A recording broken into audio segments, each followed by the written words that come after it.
I'm in the enviable position, I suppose, of being British. The country I'm from is a member of the European Union, and I've also worked on an American presidential election campaign.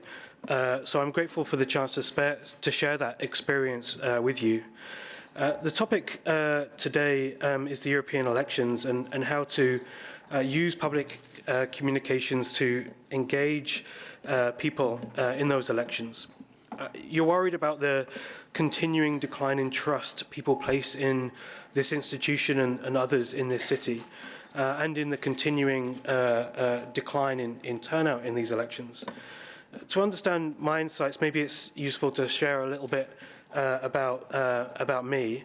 I worked for 14 months on the digital rapid response team at the Obama campaign, based in Chicago, working for the director of digital, Teddy Goff, and working with people across departments in the organization.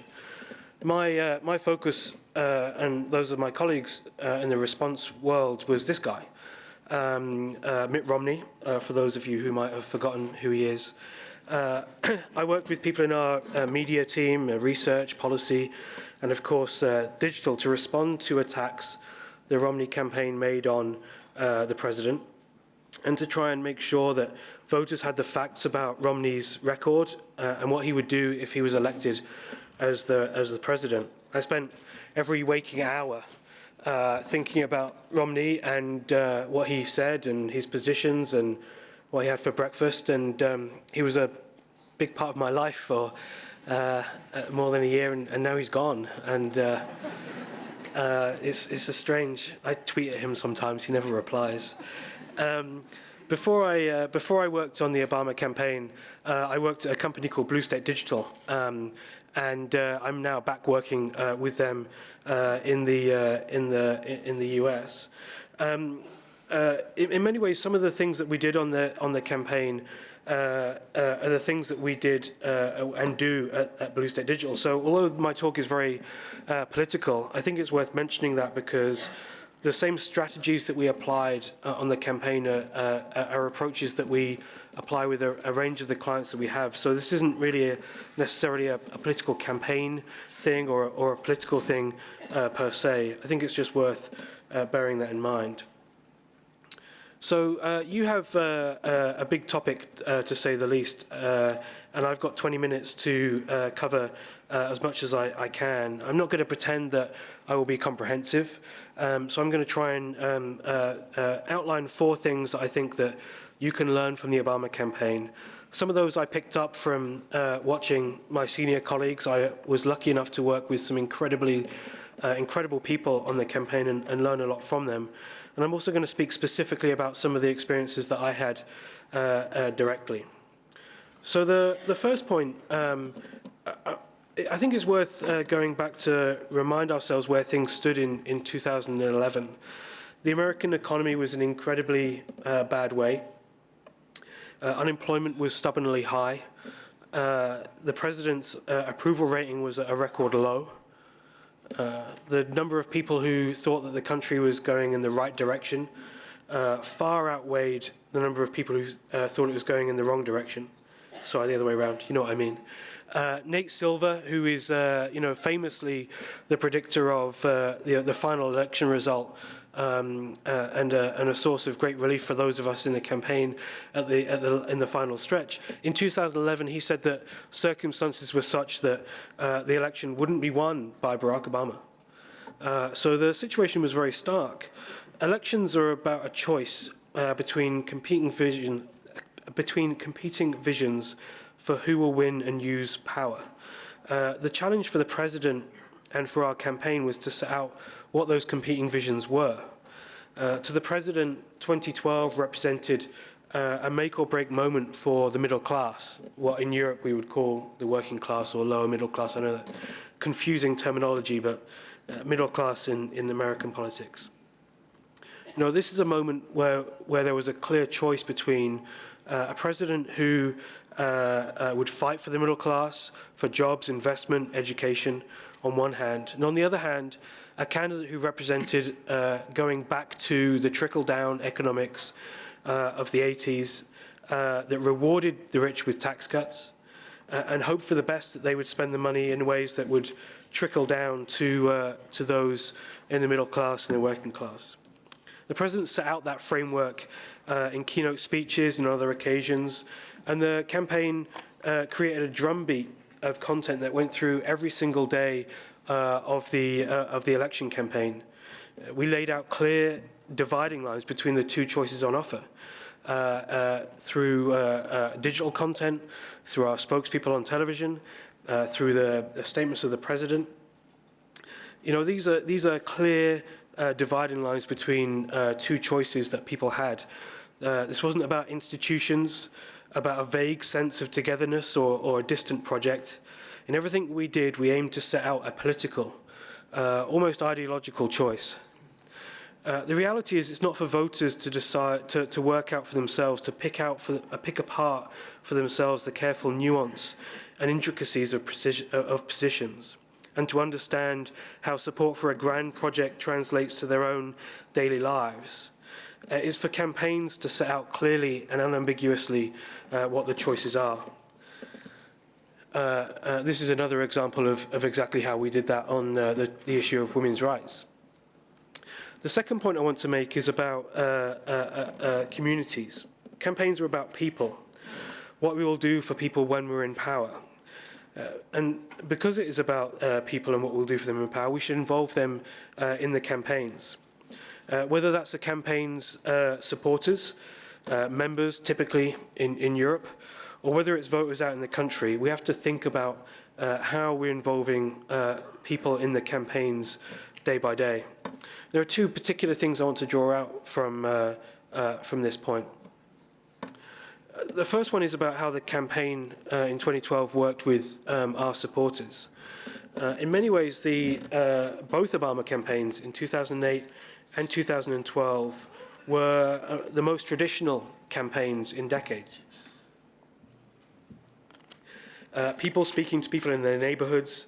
The Obama campaign knocked on millions of doors, called millions of voters, registered hundreds of thousands of people to be registered to vote in the first place. We opened hundreds of local offices. Our goal was to recruit new people to join our campaign, and as much as we wanted them to do stuff for us, we also wanted to include people in what we did.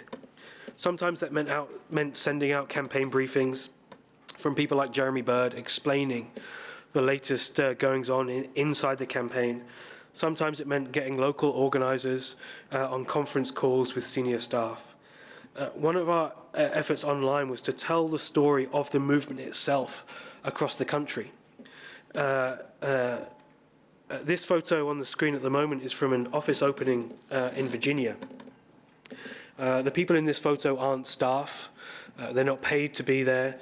They are volunteers who showed up in their own local neighborhood to take part. They were the campaign to us, and we were there to serve them. But we wanted to reflect back to people across the country what was going on so that they understood the role in their movement. These people in this office saw every day the work of people in other offices around the country online and in the materials we put out online and offline. There's no app for building relationships, but we use digital to keep people's spirits up and show them the movement that they were part of. And that's particularly important for people across the country. It's also important for staff in headquarters. I know that people like these kept our spirits up at low moments. It was a one-year anniversary of the first debate last week, and lots of us thought back to how low a moment that was for us in the campaign office. There's nothing like feeling you're going to lose a presidential election. But look, telling stories isn't just about the campaign supporters. It's also about motivating people out in the country.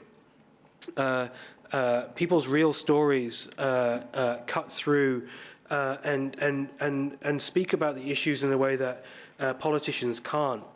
This photo was originally just shared online by a user on Tumblr, talking about the reasons why he or she was going to support the president in the ballot box. We don't know who originally made this, but we shared it because it told a much better story than any of our surrogates or politicians ever could.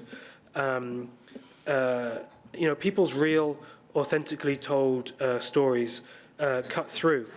They say something about the issues that people face in elections better than we could. I'm going to show you just the start. I know time is tight, so I'm just going to show you the start of one of the videos, one of the many, many videos we used during the campaign to do exactly that. I said we'd wind down the war in Afghanistan, and we are. My dad served 2 tours in Iraq. His time away was really hard for me. This is a note that my dad sent. My dearest Ian, son, I miss you so much. I had trouble sleeping sometimes because I was so worried about him. He gave me his dog tags before he left, and I kept them with me all the time so that I can feel close to him. Every time I meet a spouse who says, you know what, you promised to bring my husband or my wife back from Iraq, and they're back now. Every time I see that happen, I'm reminded of the progress that we've made. Because you ended the Iraq war, I have my dad back safe. Say hi, Dad. Now I get to spend birthdays and holidays with my dad, and we can do all. I'm not going to show the entire thing because time is tight, but I are about the people who came home and the other benefits of ending the Iraq War. Stories cut through. The third point, this next one is some of it is about technology. So if you're going to switch off for a couple of moments during my remarks, now is the moment to do it. This is the boring bit. But I think this is important because, you know, as obvious as make it easy sounds, if you go to most of the websites of political campaigns or institutions, the barriers that are in place for people engaging with what we do and taking action are really huge. And we had those barriers as well, and we tried to use technology to remove those barriers and make it easy for people to take part in what we wanted them to take part in. Here's one example. We had a problem that of the people that we needed to vote for the president, aged 18 to 30, we had no way of contacting 50% of those people. We had no email address, no postal address, no phone number. No way to get in touch with those people and communicate directly why they should vote for the president. And we had incredibly smart people, lucky enough to have incredibly smart people working for the campaign. And they produced this system, which we called Targeted Share, that allowed people who had logged in and shared their data with us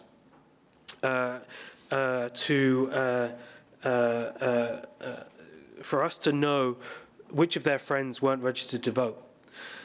So we could set things up very easily for them, everything they needed to know, which of their friends weren't registered, what information their friends needed to be able to get registered, and then to put that right in front of them in the way that the example on the screen shows. It's easy for people to take action in a very direct and tangible way. I'm probably guessing that there are some data privacy concerns in the room. There often are, more in Europe than in America when we talk about these things. So culturally, this example might not work everywhere, but you get my point that making it easy for people is a really, really crucial thing to do. But making it technologically easy for people is important. It's not the only way in which you can make it easy for people. There's also the point about making it emotionally easy for people. You know, lots of people agree with political campaigns. They vote and they might speak to their friends about political issues, but they don't necessarily then go that next step of taking part in the political campaigns that we work on. Sharing the speeches that our politicians give in Parliament or talking about the campaigns that we want them to talk about. we tried to think about the content that we were producing from a user's point of view. You know, if I didn't work for the Obama campaign, would I share this piece of content? Would I put it in front of my friends, knowing that it will reflect on me and reflect what people think of me? You know, I always try and think of content from the point of view of my sister. She's very political. She cares about political issues. She takes part in political campaigns through her church. But she's not political in the way that, that lots of us are. And she's the first person to give me hassle if she thinks I'm being boring on Facebook. So making it easy for people to share something on your behalf is about how high quality it is, how interesting it is, how engaging it is. I want to show you one example, another video. I'm sorry, I'm behind on slides. I want to show you one quick video. It's about tax policy. He called them fees. I'm sure the people that had to pay it, whether they called them bananas, they still had to pay extra.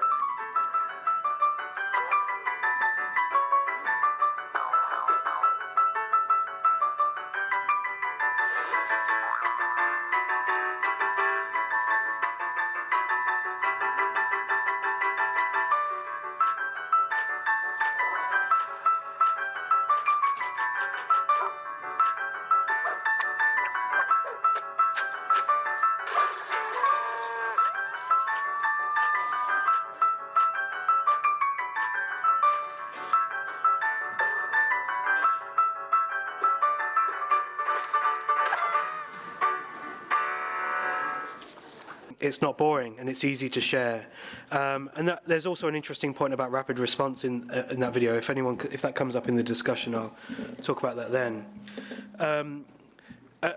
One thing I just want to quickly touch on is about data. You know, there's a lot of talk about data after the presidential campaign. And I just want to say one quick thing, and maybe this will come up in the discussion. Data only helps you to run an effective campaign. It can help you to run an effective campaign, but it's not a silver bullet.